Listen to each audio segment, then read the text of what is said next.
अगर आपको पाचन संबंधित कोई भी समस्या रहती है, गैस बनती है, ब्लोटिंग बनती है, खाना सही से पचता नहीं है, इस वजह से शरीर में कई सारी परेशानियां आ रही हैं, तो आज की वीडियो में मैं आपको बताने वाली हूँ बहुत ही आसान कुछ पॉइंट्स।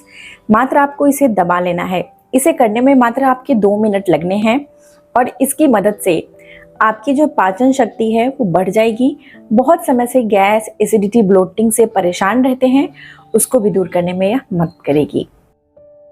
हेलो एवरीवन, मेरा नाम प्रीति देव है। मैं एक सर्टिफाइड न्यूट्रिशनिस्ट, फूड टेक्नोलॉजिस्ट, आप सभी की हेल्थ ट्रेनर हूँ।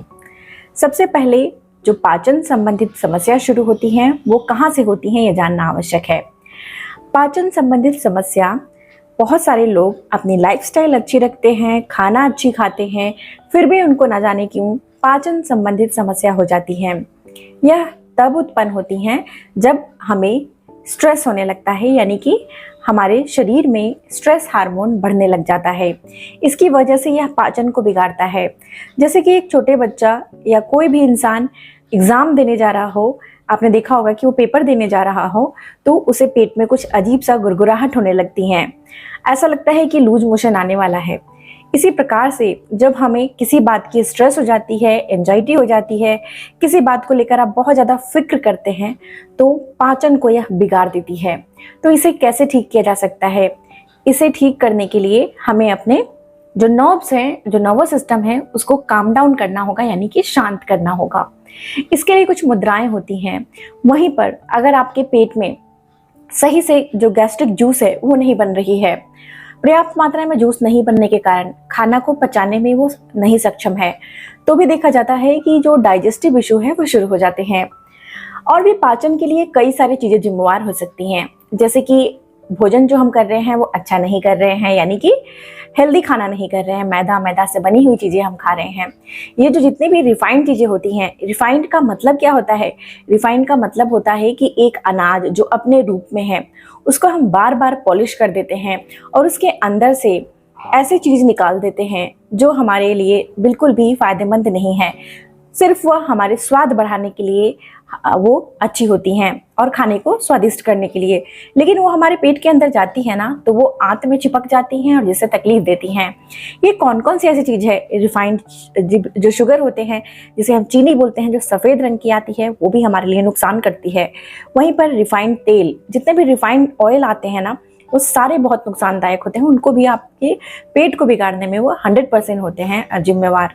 वहीं पर जो रिफाइंड की अगर मैं बात करूं, तो मैदा भी रिफाइंड फ्लावर होता है, इसे हम रिफाइंड फ्लावर बोलते हैं। तो मैदा भी हमारे पेट के लिए काफ़ी नुकसान करता है और मैदा से बनी चीज़ों को आज ही खाना छोड़ दीजिए। जितना कम खा सकते हैं उतना खाइए, जिससे आपकी जो डाइजेस्टिव इशू है ना वो ठीक होनी शुरू हो जाएगी। आइए बताती हूँ प्रेशर पॉइंट कौन सा है। सबसे पहला प्रेशर पॉइंट में आपको क्या करना है? अंगूठे की मदद लेनी है। अंगूठा क्या करता है? हमारी जठराग्नि यानी फायर एनर्जी को पेट में बढ़ा देता है। ये डाइजेस्टिव फायर के लिए है, इससे गैस नहीं बनती है। ये कौन सा फायर होता है? जो हमारे अग्नि को यानी कि पाचन को बढ़ाता है। इसे बढ़ाने के लिए हमें क्या करना चाहिए? ये अंगूठा यानी थंब फायर एनर्जी देता है। इसे हमें यहाँ पे एक उंगली रखना है और इसे इस तरीके से दबाना है और छोड़ना है। इस प्रक्रिया को कम से कम आपको 40 सेकेंड्स यानी कि 40 बारी से ऐसे दबाइए, छोड़िए। 1 2 3 4 ऐसे आपको 40 बार करनी है। इससे आपके क्या होती हैं कि फायर एनर्जी एक्टिवेट होती हैं। ये दोनों ही अंगूठा में करना है। जो भी चीज़ें मैं एक्यूप्रेशर पॉइंट बताती हूँ वो दोनों ही हाथों के लिए बताती हूँ, दोनों ही हाथ में आपको करना है। इससे आपकी डाइजेस्टिव फायर जो है वो बढ़ेंगी और आपको देखा जाएगा कि जितने भी पाचन संबंधित समस्या है वो दूर होने लगेंगी। इसे इस प्रकार से भी आप कर सकते हैं। यहाँ पे कुछ ऑइंटमेंट तेल लगा लीजिए और इस तरीके से आप करना शुरू करिए। आज से ही करना शुरू करिए, आप देखेंगे आपकी पाचन शक्ति बढ़ गई है। आपको मैं एक बात बताती हूँ, जैसे उम्र हमारी बढ़ती है ना, तो पाचन कम होने लग जाती हैं और 90% जो बीमारियां होती हैं शरीर में वो पेट से ही शुरू होती हैं। इसीलिए हम क्यों ना अपने पेट को मजबूत बनाएं, ताकि हमारी उम्र भी लंबी होगी और शरीर में बीमारियां भी नहीं लगेंगी। अब आइए मैं आपको एक ऐसा मुद्रा बताती हूँ जो आपको कर लेना चाहिए। इसे करने मात्र से आपके शरीर की 90% बीमारियां दूर हो जाती हैं। ये है फ्लेक्स पॉइंट।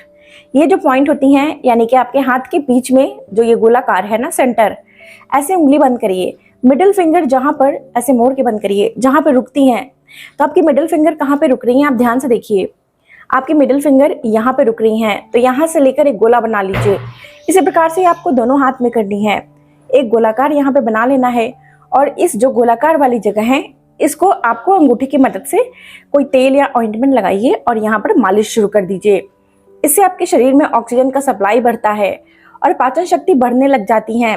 जितने भी आपकी पाचन संबंधित बीमारियां हैं वो दूर होनी शुरू हो जाती हैं। पाचन बिगड़ने की वजह से शरीर में डायबिटीज, थायराइड का बढ़ जाना, हार्मोन इम्बैलेंस हो जाना, मोटापा का बढ़ जाना, डायबिटीज का आ जाना और न जाने कितनी सारी बीमारियां शुरू हो जाती हैं। पेशाब से जुड़ी हुई समस्या शुरू हो जाती हैं। किडनी सही ढंग से काम नहीं करता है। तो आपको अपनी जो है ना पाचन को बढ़ाना है। कितना समय लगेगा इसे करने के लिए? मात्र आपको 40 सेकेंड्स लगने हैं। यानी कि इस तरीके से 40 सेकंड तक, आप 40 सेकंड तक एक हाथ में, फिर दूसरे हाथ में 40 सेकंड तक आपको करने हैं। मात्र इतना करके देखिए, ये सोलर फ्लेक्सेस जो होते हैं वो जठर अग्नि को बढ़ाते हैं और चमत्कारी रूप से कैसा भी मंद बही अग्नि हो गई हो, पाचन नहीं हो रहा हो, उसको पचाने में मदद करते हैं।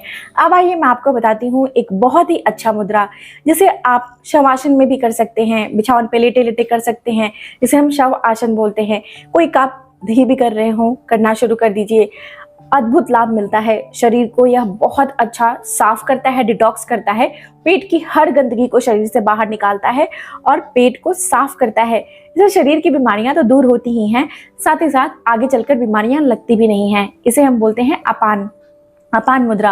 अपान मुद्रा हमारे माइंड को यानी नर्व्स को बहुत ज़्यादा स्टिमुलेट कर देता है, जिससे नर्वस सिस्टम स्टिमुलेट होने की वजह से पाचन संबंधित बीमारियां दूर होती हैं।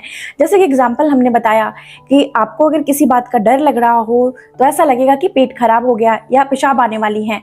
जब कोई डर जाता है तो उसकी पेशाब निकल जाती है।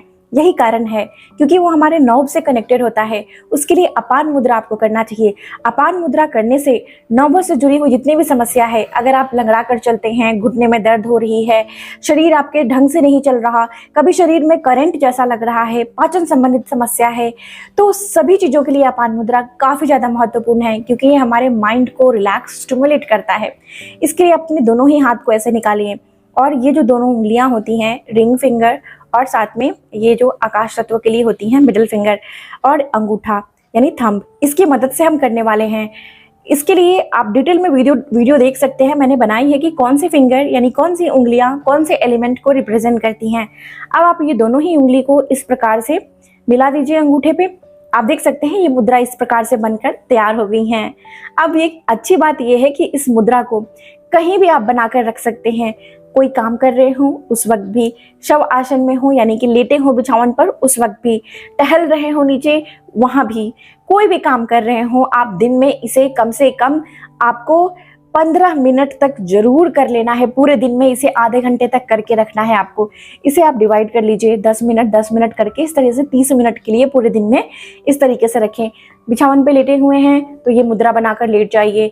कोई आसन कर रहे हैं तो ये मुद्रा बनाकर रख लीजिए। कमाल का असर दिखता है। हर उम्र के व्यक्ति को ये जरूर से ट्राई करनी चाहिए।